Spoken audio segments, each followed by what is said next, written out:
Okay, we're here at the Global Bitcoin Summit in Beijing in May 2014, and today we're talking to Mr. Leon Li of Chinese Bitcoin exchange Huobi. Now, Huobi is one of the largest Bitcoin exchanges in China, and recently they've had the same problems as every other exchange, and so I'd like to ask Leon about that. Leon's going to speak through an interpreter today. So I'd just like to start by asking you, what's your Bitcoin story? How did you get into Bitcoin, and why did you decide to start a Bitcoin business? I first knew Bitcoin in a party with friends. A friend told me there's this thing means the thing called Bitcoin. It's very magic, but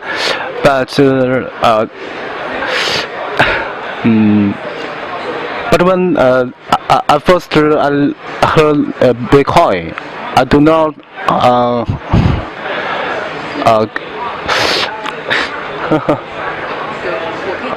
OK，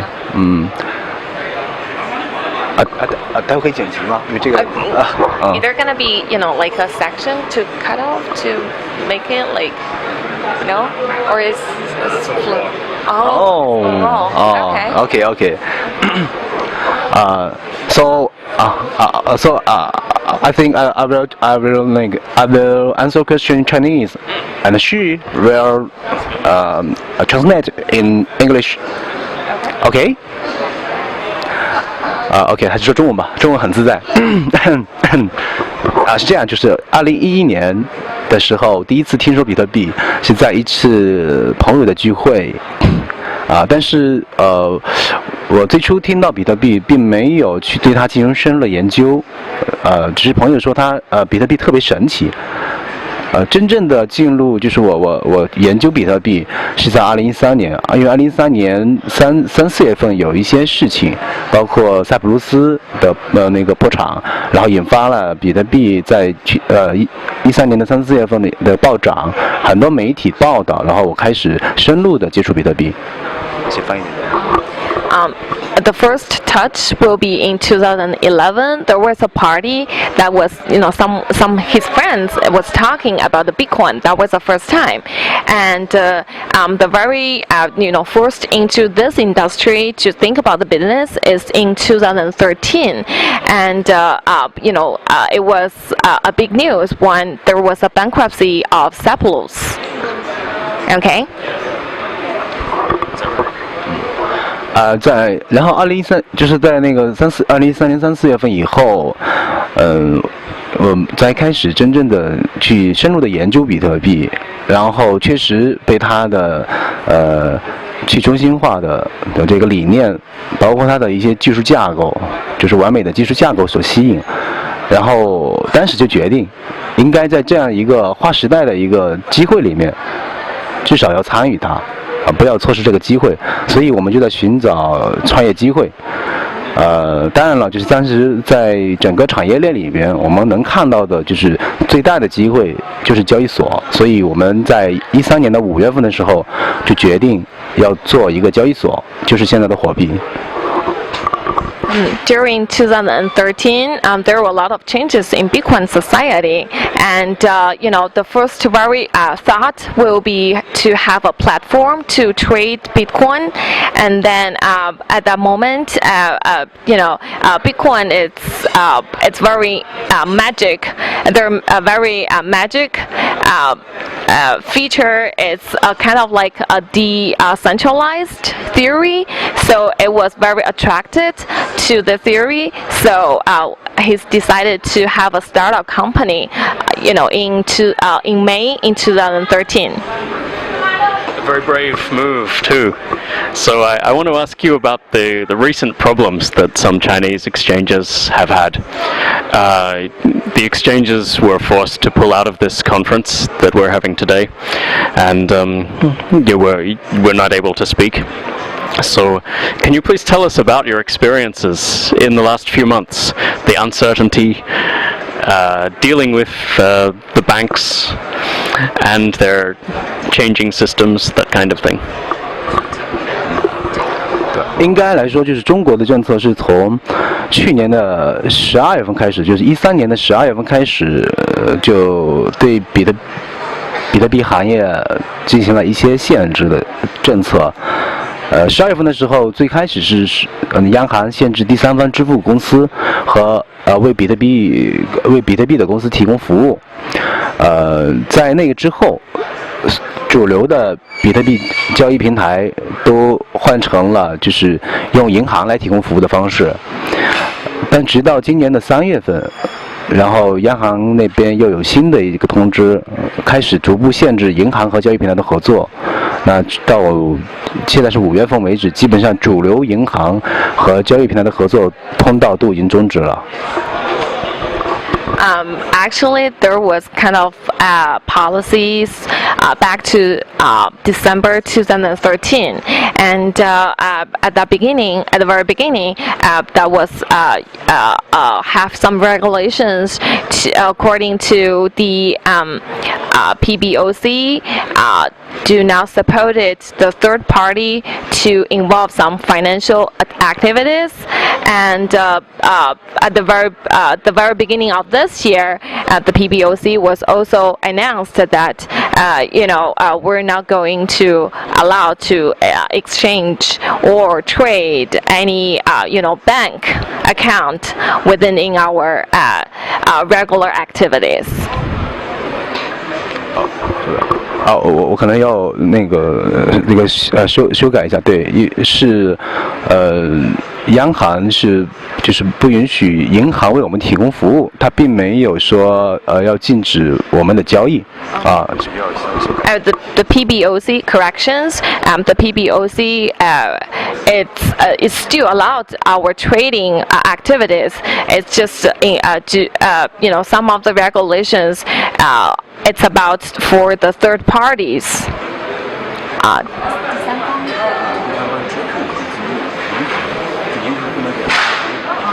The third party and also the bank cannot support our services.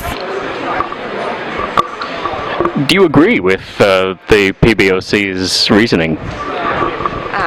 你认为这个央行的同意还是不同意？是这样，其实中国央行目前的做法，我认为其实和主流国家，包括美国，其实政策是差不多的。据我所知，美国政府也是目前只有 Coinbase 和硅谷银行的一个合作，就是其他的银行好像也没有能够对吧，跟 Bitcoin 的交易所能够有提供服务。当然就是在去年的时候，中国曾经一度是全球范围内对比特币政策最宽松的国家。那目前随着政策的收紧，现在已经回归到，我认为是回归到就是世界就是主流国家，就是大概大家都的一个普遍的一个政策下面了。当然了，就是具体问到是不是赞成这个事，其实是这样。我认为政府的政策肯定会有它的高度，因为它可能会从就是整个就是全球这个比特币就是发展的角度来说，可能不希望中国走在过于前列，因为中国去年的比特币的发展，是走在了全球的最前列，就是从我们的交易啊，或者说我们挖矿啊，对吧？但是应用的研究特别落后，那么在对这个过于投机的市场的就是一些限制，我觉得也是可以理解的。I believe that everywhere is the same actually. Last year it was a really a kind of flexible environment compared to right now in China. Yes, but the reason why that I actually understand is because the China government may not want us to go much faster than any other countries. With the policies we may have a little bit slowed down, but it was a good thing too, because all the financials and also all the regulations will have time to think through and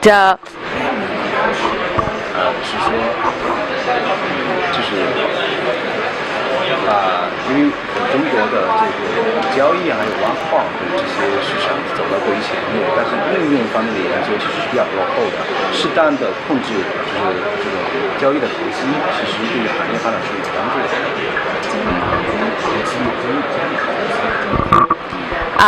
Even though that we have a lot of trading and mining, but we still think that we have a lot of places need to be improved, such as like the apps or the API, such things.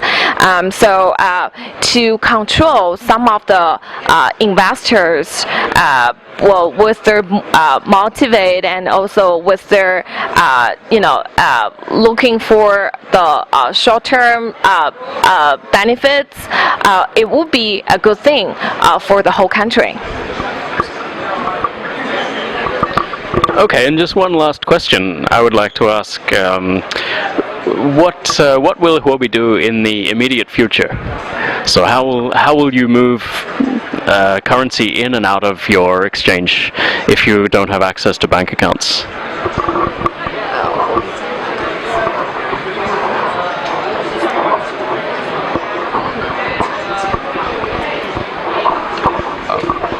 Uh, 我理解的问题应该是说，问我们马上会做什么？对，是这样。火币目前就是说在做2个工作，一个工作就是说，就是刚才你提到的，就是如果国内资金通道出现问题的话，对吧？那么火币怎么来防范这个风险？那我们目前主要是通过2个，一个是说我们改变了这个用户资金的一个交割的方式，从以前的就是由火币官方来提供资金通道的一个方式，换成了现在的就是 P2P 的方式，用户和用户之间来进行资金交割，来规避政策的这个风险。第2个，我们也准备了海外的资金通道，如果说国内的资金通道即使在 P2P 的情况下也不能够进行的话，我们会考虑使用海外的资金通道。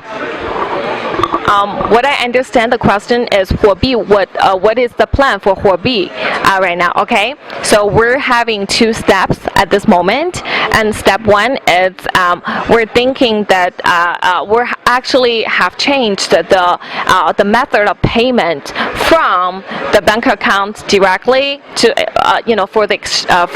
for trade to peer-to-peer method. Yeah, peer-to-peer, which means the customer have, we're provided as a platform so that the customer or the users will deal with it on the platform by itself. Okay, and the step 2 is we're going to have to look at the overseas markets, to expand, in some of the countries or having some, overseas business. Yeah. 解释一下，就是那个 P2P 是指资金的交割，也就是说，用户并不是交易，是说用户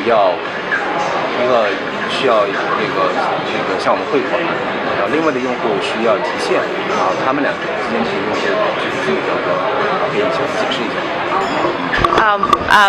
Correction, well, more explanation for peer-to-peer. We're actually concentrating is the method of the payments. If the company, if one of the customer want to pay for, let me say, Bitcoin, and then the other user wanted to buy, and then the method of payment it's the theory of peer-to-peer. Okay, Mr. Leon Lee of Huobi, thank you very much for joining us today. 谢谢。我也说不客气。那他叫什么？他就说非常感谢你我最后其实说一句吧。I'm very sorry. My oral English is not so good. I will improve my oral English. So I hope I can talk in English directly in the next month or next week. Very sorry. Okay, we'll have a deal. If you work on your English, I promise to work on my Chinese as well. Thanks. Thank you.